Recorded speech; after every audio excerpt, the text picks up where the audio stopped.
So hopefully you've seen the shorts. I wanted to put a short piece together regarding life-threatening bleeding. It used to be called arterial, then catastrophic, now life-threatening. And it's that balance between scaremongering. We don't want people walking out of the front door thinking this is the kind of first aid you're going to have to deliver now. Hopefully not, and most likely not. But at the other end of the scale is going la la la la la when it comes to certain topics responsible. Don't think it is. Programs like adolescence, the news, things that are happening. People are talking about life-threatening bleeding and knife crime. Even the Health and Safety Executive has decreed that moving forward in one-day emergency first aid at work courses, there's to be much more emphasis on the management of life-threatening bleeding. So I hope you find the following snippets useful, my friends. We're going to look at the application of a manufactured and then an improvised tourniquet. Stay tuned to the end for some top tips.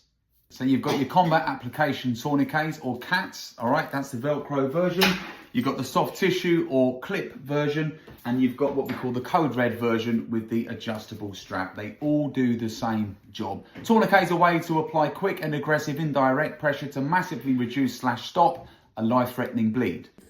So your tourniquet is going to be applied around the limb above the injury. No point it going below. You're just going to feed the strap through, make it as tight as you can. And you can see already that that's going to be making quite a difference.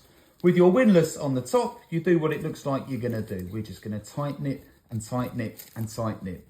Turn the tap, stop the bleed. Now your casualty is going to be in a lot of pain. They're not going to thank you for it, but it will save their life. When the bleeding starts to subside, turn it one more time and then put the windlass in the brackets. Finish it off by writing the time the tourniquet was applied on the top. So that's our manufactured tourniquet. You can find these in bleed control kits around the capital or conduct a needs risk assessment at your workplace as to whether you need any, but far more likely, we're going to be in a position to improvise a tourniquet. This could be a tie, a staff pass lanyard, or a triangular bandage. So we can roll or fold the triangular bandage. Again, it's going to be placed underneath and around the limb above the injury. We want to tie a very simple knot, start to get that pressure on. Get yourself something very strong, in this case a butter knife, tie another knot over the top. You can use a pen, but it's got to be a very strong pen to reduce the chance of it snapping. Now you can see what's going to happen here. The strong object becomes the windlass, or the tap if you like.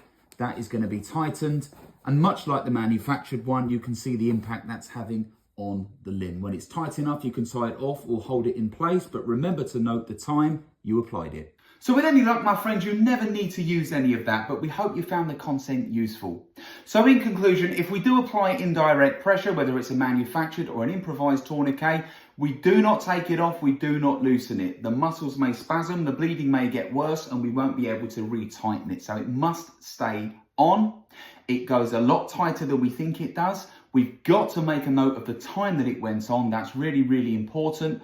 We've got to make sure that an emergency responder is aware that there is a tourniquet applied, where on the body, and what time it went on. And also, it will be painful. So please keep consistently reassuring your casualty.